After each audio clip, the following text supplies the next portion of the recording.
ప్రజలకి సంక్షేమం అందించడంలో సరైన తీసుకెళ్ళట్లేదు. తను సూపర్ 6 పెడతానని చెప్పేసి లేనిపోని అబద్ధాలని చెప్పి ఎన్నికల్లో మేనిఫెస్టోలో పెట్టి దాన్ని ఇప్పుడు ఈ టైంలో నేను ఈ పథకాలు అందించలేనని చెప్పడం చాలా విడ్డూరంగా ఉంది. సరే, అంటే జగన్ గారి ప్రభుత్వానికి చంద్రబాబు నాయుడు గారి ప్రభుత్వానికి తేడా ఏంటి? నక్కకి నాగలకి అంత తేడా ఉంది. నక్కకి నాగలకి ఏం గమనించారు మీరు అనేది? సంక్షేమం అండి. అమ్మఒడి ఉందా, వైఎస్ఆర్ చేయూత ఉందా,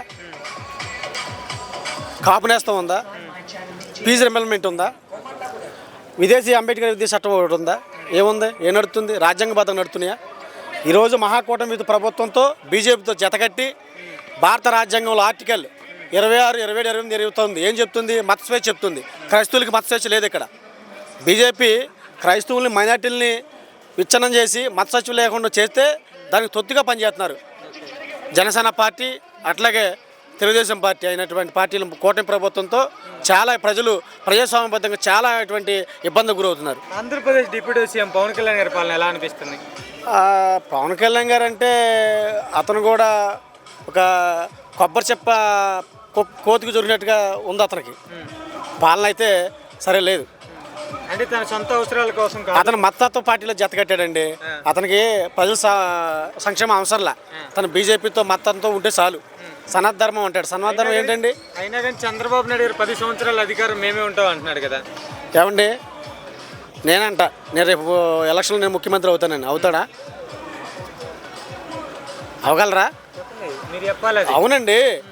మేము రేపు పొద్దున్న ఇప్పుడు మాలామాదిగుల్ని ఇప్పుడు వరకు గతంలో 1996లో వర్గీకరణ జరిగింది. అది చంద్రబాబు నాయుడు టైంలో జరిగింది. మళ్ళీ ఇప్పుడు 2025లో కూడా అన్నాదమ్ముల్లో ఉన్నటువంటి మాలామాదిగులు నిడదీసి ఏం చదివిస్తాడు? మాలామాదిగులు నిడదీసి ఏం చదివిస్తాడు? సంక్షేమాన్ని నిడదీశాడు. అన్నదమ్ములు ఉన్నట్టు మమ్మల్ని నిడదీశాడు. ఈరోజు మాలందరూ కూడా చంద్రబాబు నాయుడుకి వ్యతిరేకంగా వేసేటువంటి ప్రక్రియలో ఉన్నారు. ఇది జరుగుతుంది. ఇది వాస్తవం. సరే, ఓవరాల్గా చెప్పండి. వైఎస్ జగన్మోహన్ రెడ్డి గారి గురించి ఏం చెప్తారు? జగన్మోహన్ రెడ్డి ఒక పరిపాలన దక్షుడు, సోషల్ ఇంజనీర్. ఓకే. ఆయన అందించినటువంటి పథకాలు ప్రజలందరికీ కూడా అర్హత కలిగినటువంటి ప్రతి ఒక్కరికి కూడా అందింది. పెన్షన్ కానుంచి, వైఎస్ జగనన్న కాలనీ కానుంచి, చేయూత కానుంచి, ఫీజు రింబర్స్మెంట్ కానుంచి వాలంటరీ ద్వారా ప్రభుత్వం నడిపిందండి. జగన్మోహన్ రెడ్డి గారు అంత విధంగా ధీటుగా నడిపినటువంటి ఏకైక వ్యక్తి గౌరవనీయులైన జగన్మోహన్ రెడ్డి గారు.